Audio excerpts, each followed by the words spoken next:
In those ancient days, when the good destinies had been decreed, and after An and Enlil had set up the divine rules of heaven and earth, then the Lord of broad wisdom, Enki, the master of destinies, founded dwelling places.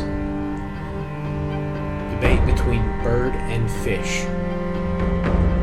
Welcome to Warfare, Advancement, Revisionism. My name is Preston Floyd, and as always, I'm your host. I'd like to thank everyone for joining me this week. I appreciate it. If you're a newcomer, welcome. And if you're a returning listener, thank you as well. Please be sure to like, subscribe, download, all that good stuff. Unfortunately, this episode probably will not be the best. I spent the last hour recording. It is now 11 o'clock my time, and I'm having to re-record because Audacity apparently will just not let me save this file. And I've essentially, after rebooting, which it required me to do, it recovered my previous version, and when I selected to recover it, it said that the version was already open, and the Audacity crashed, and when I opened it again, the file was gone. So, apologies ahead of time. This is going to be probably me being a little short. So, just going to go ahead and put that out there. However, I am going to go ahead and try and get the high points of what I went over. So this week we'll be going over some of the actual written accounts containing creation myths and accounts the Sumerians believed, as well as historical records of their cities and peoples. Before that, I did have a couple of things I wanted to clarify from the last episode. First, I didn't really make much of a point on it like I did about the Egyptians, but Sumerian religion was not a monolith. And much like the Egyptian towns all having their own traditions and myths, the Sumerians were no different. Every city had their own version of events. The difference being the Sumerians, being concentrated in a much smaller region, didn't have quite as much variation, and they all followed kind of the same big picture of how the universe and man were created. When they had differences, it appears to me to be more focused on emphasizing their local god and goddess's role in said events more than anything else. Also, they tended to have less variation in their respective deities in terms of their roles and things like that. Though that is not to say that there were not maybe some different versions of certain gods that later one god won out, or, they kind of developed different roles after the fact. And Sumer developed quite differently politically from Egypt, and for reasons we will get into later, there was never at least an successful attempt to standardize these various religious traditions and myths. The second thing I wanted to go over, the term Anunnaki, is actually Akkadian, and I did say I wanted to try to keep things limited to the Sumerian version of things. The term or terms the Sumerians used for the group were closer to Anuna or Anunna. Also, I don't think I mentioned it directly, but if you listen to the video on YouTube, you probably noticed a blue bar on the desktop version or a black bar on mobile with a short blurb from and a link to the Wikipedia article on Anunnaki. The reason for this is that there are a lot of pseudo-historians / pseudo-archaeologists and ancient alien proponents that try to tie their theories to the Sumerian myths and tales. Now, of course, they try to do this with other mythological groups and stories, but the Anunnaki are among the most common targets. And I think that probably has to do with the fact that most people aren't familiar with the Anunnaki. But I do think they were also the first group to kind of get this treatment. So for popular conspiracy theories and things like that, YouTube likes to mark videos with links that offer entry points to more mainstream and well-sourced views for those types of things. They even do that on videos that don't seriously discuss that, it seems. So, just make of that what you will. I also had a question about An's name meaning sky from a listener, Eric. He wanted to know if there were any issues during the first decipherment of Sumerian cuneiform and being able to identify various things from, like, their maybe divine counterpart? And that's a great question, and I did answer him a little bit more in depth. I thought it would be an interesting point to go over on the show. Now, I'm not going to go into details on how cuneiform was cracked and deciphered yet, but to simplify things, several languages were written in cuneiform, and we were able to decipher Sumerian thanks to multilingual transcripts of Sumerian and other languages, particularly Akkadian. Now, the Akkadians called An, Anu. When they wrote his name, they used the symbols A and Nu. And if you're interested in viewing them from, viewing what they look like, you can find them via a couple of online catalogs. Now, I'm using the more recent Mesopotamisch Zeitchen Lexikon, or MZL, numbering system. And to any German listeners, I am sorry I butchered that. I know I did. But I'm just going to use the abbreviation MZL from now on. Now, A is number 839, and it means water. Nu is number 112 and means not or not to be. So literally, this means not water. And that is a very imaginative description of the sky. It's probably my favorite use of euphemism for the sky. However, the Akkadians had another sign they would add to the prefix of An when writing the god's name. This sign is MZL10, and this was the sign An. You see, the Akkadians borrowed a practice from the Sumerians. When they were writing a divinity's name, they would preface it with the sign An. In this sign, in this context, the sign is called Dingir or Dingi. And this was added as kind of a sign of respect of the god, but also at least a little bit for that additional context. In modern academic literature, you'll see it referred to as the divine determinative. The Akkadians also had a third reading for An, and they used it for referring to a generic god or an unknown god. In this case, the sign would be read as Ilu. Now, the Sumerians only ever wrote An as the one symbol. The Akkadians had a separate word for sky or heaven. This word is Samu. And I think if Akkadian is an Eastern Semitic language, so if you speak a Western Semitic language or language descended from a Western Semitic language like Arabic, I think the word for heaven is fairly close to that. So to the Sumerians, even saying that An was sunny, they would mean both the primordial being and progenitor of the gods, and all life he's bright and sunny right now. They did not make distinctions between the god's physical manifestation, or its spiritual aspect. And if you told a Sumerian that An didn't exist, he would think you were insane, because all he would have to do to definitively prove you wrong would be to point up. The sky is An, literally. That said, like other peoples, the Sumerians didn't appear to actively worship the primordial deities like An and Ki. They preferred instead to worship gods with direct influence over things that affected their day-to-day lives. Of course, An got his due, but by the literate period, the worship of him was mostly indirect or in concert with the worship of other gods. And there isn't really any evidence that Ki ever had a direct cult either.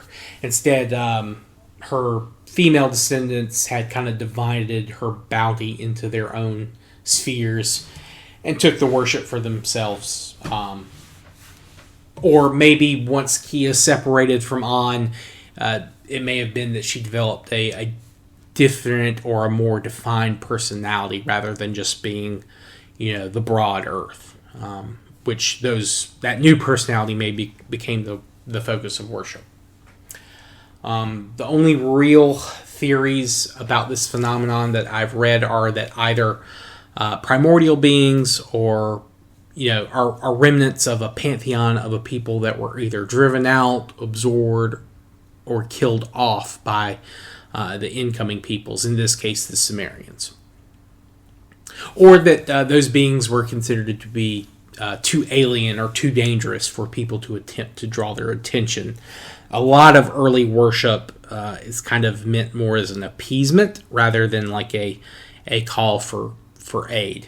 And this, again, for the earlier periods, those are forces, the earth and the heaven itself. Probably not something you want to draw too much attention to you as an individual. And I think that is all the high points for what I wanted to cover from last week's episode.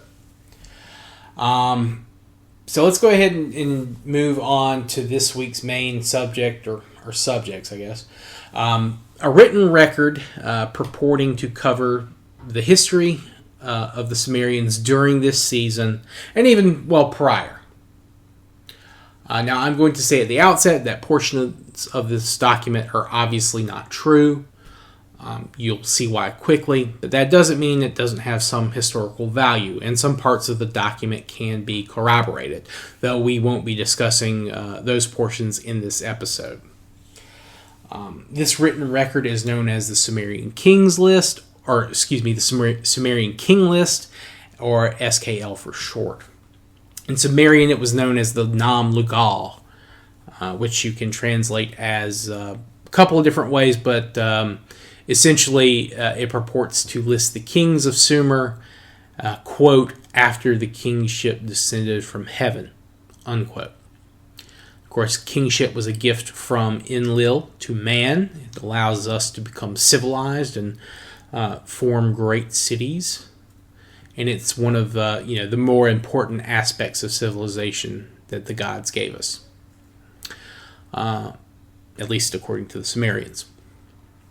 Now, their term for king was Lugal, which literally translates as big man, though they had other terms for rulers of cities as well, and these include In and Insi. In just means Lord, of course. We talked about that with the etymology of Enlil and Enki. Insi meaning something like master of or lord of the fields or farms. Now, initially in the literature, these terms are not very well defined in relation to each other or how they differ from each other. And some cities may have only used one or the other, or swapped them out over time. Eventually, though, Lugal became the clearly more prestigious title, and In and Insis were typically subordinate to a Lugal, though not always willingly or necessarily for a long period of time. And we will go into greater detail about this in later seasons. But I want to cover specifically what the King's List says about this season. Now, I mentioned last week with many Sumerian documents, we sometimes have a few versions of them, and the King List is no different. I think at the moment we have 16 versions. They were all written in Sumerian, though some of the copies do have, or in fact, I think most of the copies do have some type of Akkadian influence. And this is them using Akkadian words and names. The oldest version that we found was probably originally written around 2000-ish BC, give or take a couple of centuries.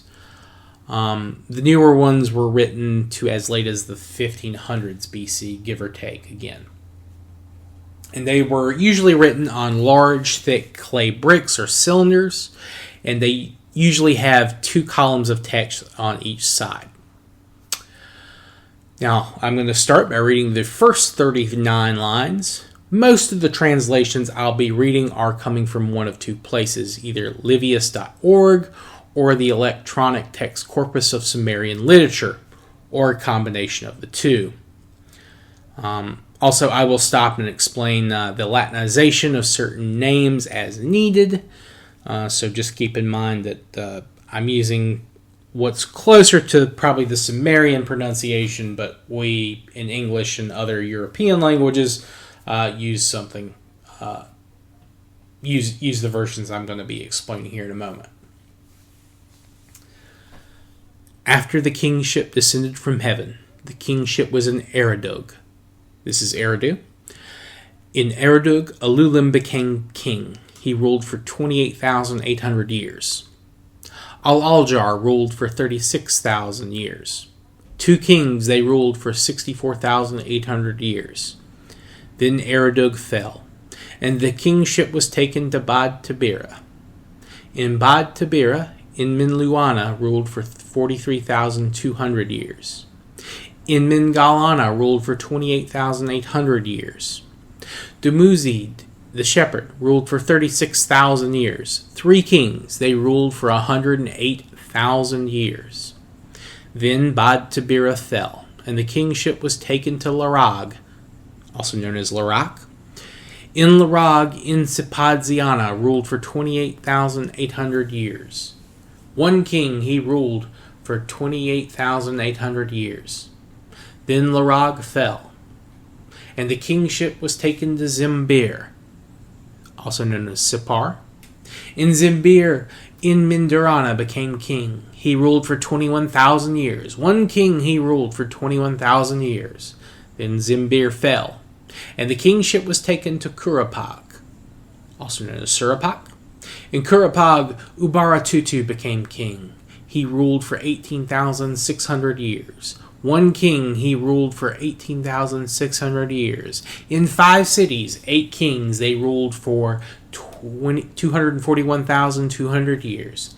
Then the flood swept over. Alright, so let's go ahead and point out the obvious problems with this source concerning this time period. This purports that humans have lived in the Sumerian cities with a king ruling over them since at least 2043, 200 BC, if the Sumerian King List was written in 2000 BC at the start. Now, there is no archaeological evidence of Homo sapiens successfully leaving Africa, even in small numbers, prior to 80 to 70,000 years ago, much less living in cities at even halfway that point between that and when the King List was transcribed.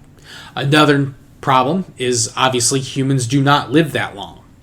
So what is useful about this source? Well, it shows that we know at least a little of what the Sumerians did not know about their history, and we know at least a little bit of what they believed about the history of humanity. And I think that has value. I think you guys can see that too. There is another point to consider in that the King's List, as it continues, we get more realistic reign lengths and to verifiable historical figures, kings who evidence from other sources show existed, even some with unreasonable lifespans. We know that they lived. Now, obviously, they probably didn't live nearly as long as the King List said they did, but they did. And this has led some to the theory that maybe all these kings were real, and that the later scribes who transmitted the list were working from earlier written sources or copies of them that may have been misunderstood, or from a period where the numerical units may have meant something else or been written differently, and they just weren't sure how to read them and just thought that that sounded well. Or it's possible that some of the kings were real and others were mythological or made up to cover periods of times where they had no records. And this has led to a lot of attempts to kind of thread the needle and come up with a more reasonable and realistic interpretation of dates. Now, I'm not aware of any of those attempts being super well supported and successful, at least for all of the King List. There are portions of the King's List that actually, there's a decent shot that that's accurate. Of course, there's always, again, with the area and the archaeological problems of digging into that mud, there's a range of dates it could be, but they have kind of narrowed it down. It's certain parts of the King List. Another point we can glean is that the Sumerians believed that something seriously changed after the flood. Men didn't live as long, and cities fell much more frequently, and according to the list, the first 5 cities with kingships were not home to kings at later dates, at least in the next section either. And we will also see at later parts of the King List that these things are not as straightforward or as neat as they would have us believe. In some cases, kingship does not really end in one city and start in another. In some cases, we have multiple cities hosting competing kingships, meaning maybe the same thing was happening at these murkier dates. There could have been dueling kingships in Eridu and one in Larak or Bad Tabira. Who knows? Now, I am going to go over the next section, though I should point out from that last section there, the last kingship in Surapak. There is evidence of a flood there. And now it is dated to a little bit after this season, so it's possible that all of these kings are after this season, but again, I'm of the opinion that there were probably many floods, so maybe that was the one that ended the kingship in Surapak, but there's no telling that, or that it's very possible that there were earlier floods that was kind of combined and merged with. So I'm just going to read this next section, and then we'll continue on from there. After the flood had swept over, and the kingship had descended from heaven, the kingship was in Kik. This is also known as Kish. In Kik, Jukur became king. He ruled for 1,200 years.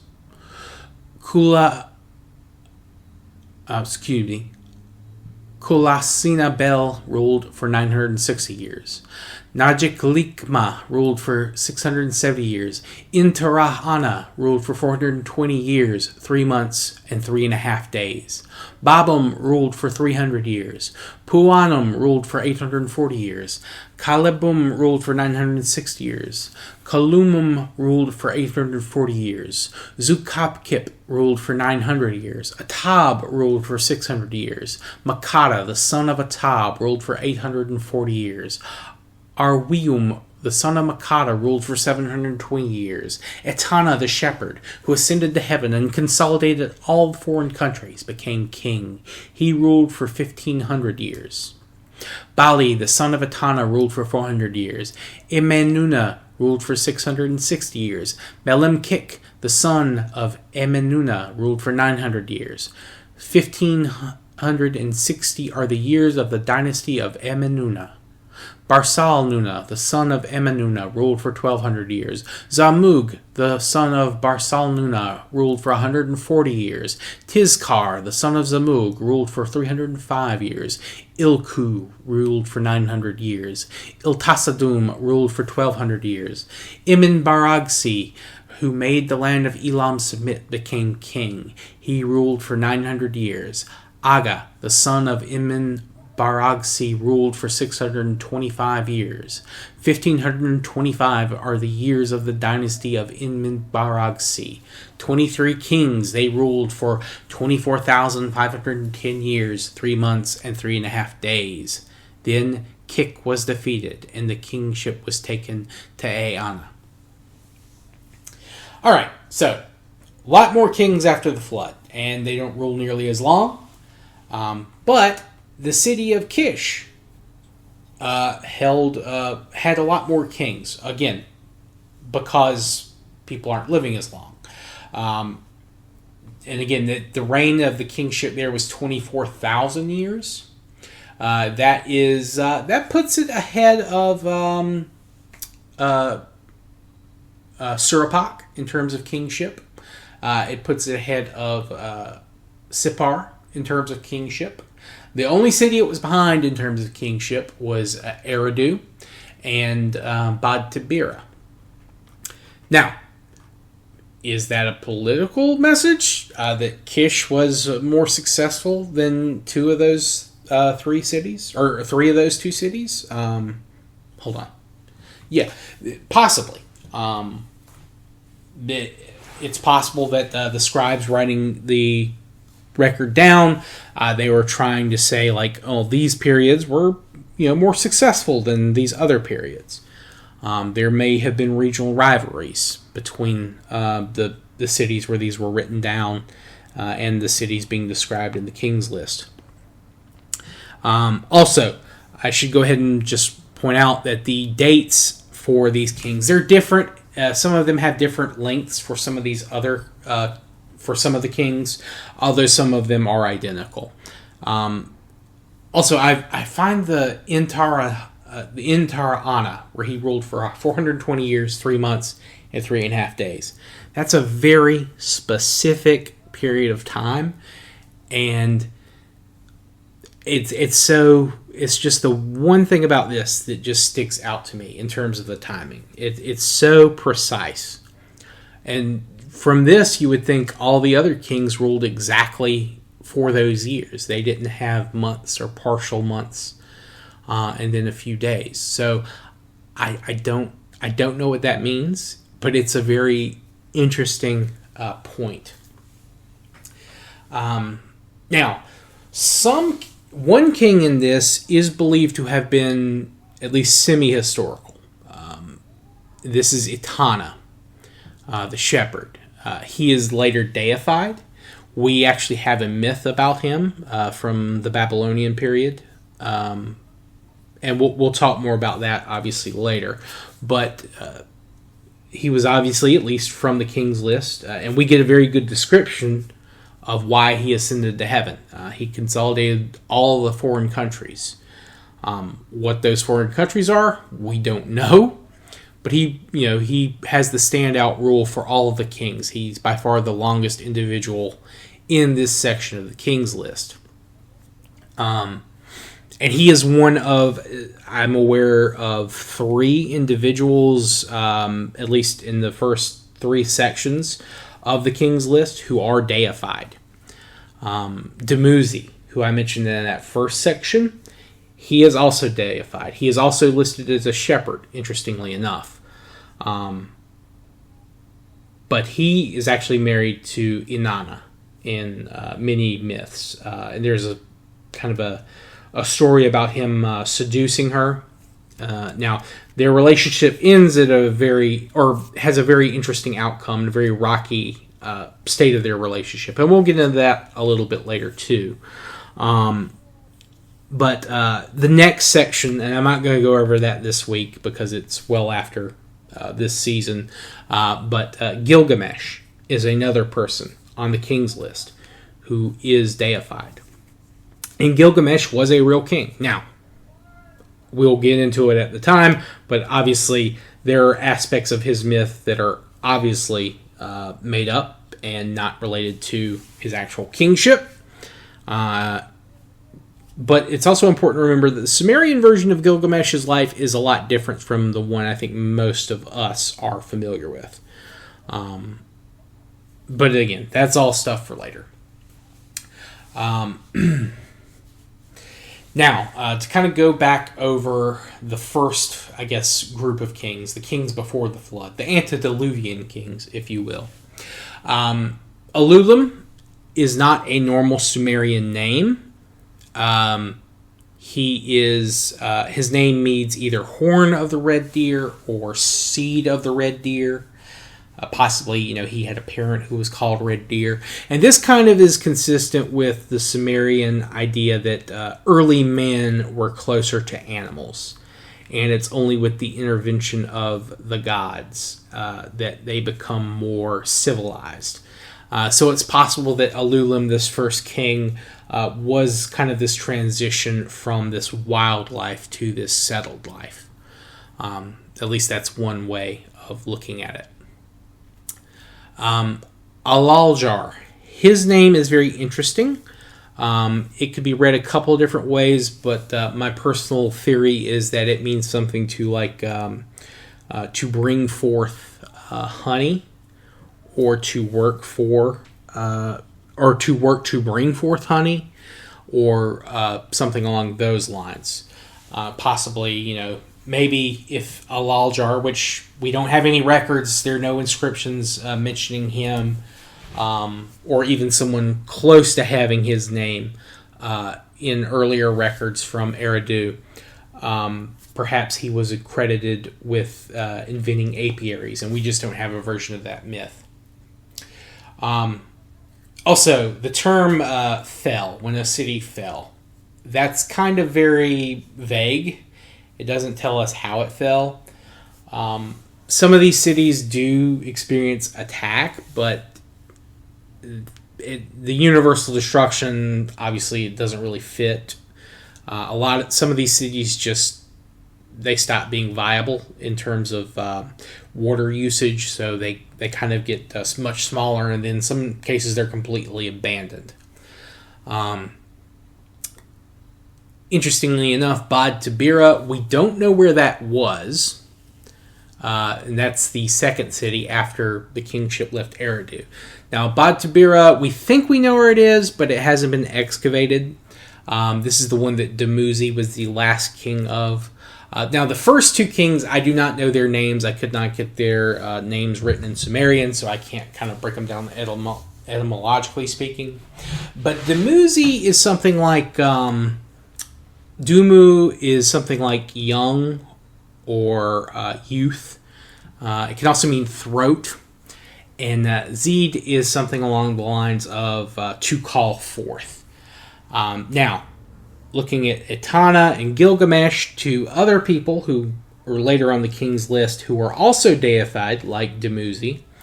And I think there are some inscriptions for Dumuzi. Now, the problem with that is that actually the person who was deified after his death, or was that someone named for the god? Is this the first, like, theophoric name, or theophilic? I forget which is the correct version. We don't know. But Bad Tabira, the god of Bad Tabira was Lulal, excuse me. And he's very closely associated with Inanna. He is her, I guess, accompanier on the Inanna's descent to the netherworld. Now, their exact relationship, kind of hard to say. It's never really explicitly stated. He may have been one of her many lovers. He may have just been a very faithful and loyal servant. But it's interesting that Dumuzi, king of Lulal's city, would eventually go on to be her husband. Perhaps he made the introduction. Who can say? Or maybe there's some half-remembered truth. Perhaps Dumuzi had exerted influence over Uruk, Inanna's city. I believe that's the one. Sorry, I'm kind of getting a little tired. I don't want to look it up. I don't want to click on anything and crash Audacity. But that is very interesting. Now, moving to Larak, we go to Insipazidana. I could not get his name in Sumerian either. Also, the same thing for Inmindarana. Although his name is, I think it could be something like...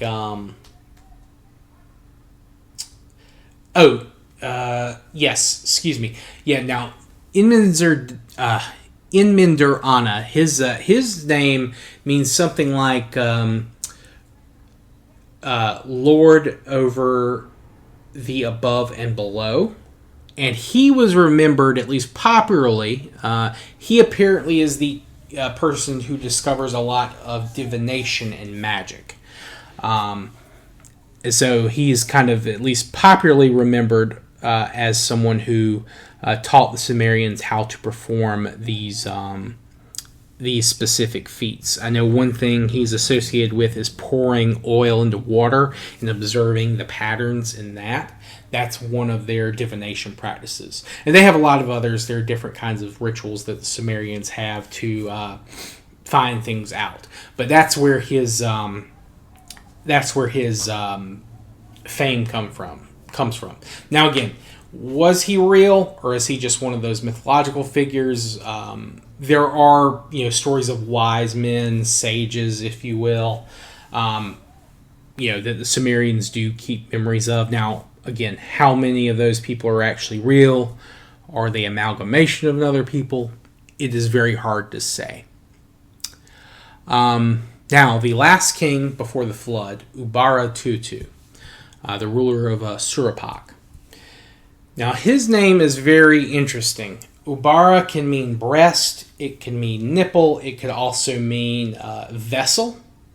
And Tutu, it's the letter, or their symbol for their sign for two, and that's back to back. So there's two different versions of two. And that can mean to bring forth or to erect, which, depending on how you want to read that name, you could get some very interesting translations for that. Now, I don't know if Tutu back to back has a special meaning. I don't believe it does. I didn't see that it did in the kind of the primer I'm using for translation stuff, but it's possible it did. Now, Ubara Tutu is actually the father of the Sumerian Noah, and he's in some versions of the King's List, and not in the one that's on the site I was reading from. But Ubara Tutu, his son Zusudra, is he survives the flood with the help of the gods who do not want humanity wiped out. And I'll go into more detail on that story probably next week. But Zusudra is actually, in some traditions, the first king and priest of the gods after the flood in the city of Kish. Though he does not reign for long, only around, in that version of the King's List, I think it's only around 20 years. And in some versions, he leaves to go live on a mountain. And in some cases, and I think this is mainly the Babylonian version later, and he has a different name in that version. It's Utnapishtim, but he becomes the gods allow him to be immortal. He and his wife, and they just kind of live this simple life out in the wilderness. And in the Epic of Gilgamesh travels to visit Utnapishtim. But again, I don't believe that's in the Sumerian version. But I plan on double checking that. But that's all for later. Now, I did go over a little bit of the Eridu-Genesis in the recording I did earlier. I'm going to hold off on that for this week. If you have any questions, constructive criticism, feedback, please let me know. Send me an email at war@revpod@gmail.com. You can send me a direct message on X/Twitter. You can comment on any of the YouTube videos. And I do stream on YouTube pretty much every day during the week and sometimes on the weekends. So you're welcome to drop in if I'm live and say hey in chat, ask questions there. You can't post links there, but you can say hey. Please like, subscribe, all that kind of stuff. Download, rate 5 stars, whatever you do. I would appreciate it. We're almost at 200 people on YouTube. And the numbers on RSS are continuing to climb steadily. Hopefully, if I can continue averaging 500 downloads over the next couple of months, I can maybe start getting some cents in from some ad revenue. Which I don't need that to do the show, but it would be nice to get a little bit back. But I'm not doing it for anything like that. I'm going to continue doing it, whether or not I ever get to any level of monetization on any feed. I do enjoy the show, even when I am up late, and I'm going to have to remain up while the episode renders. Regardless, I hope you all have a great day and a great rest of your week from whenever you're listening to this. I appreciate you all. I'll see everyone next time. Peace.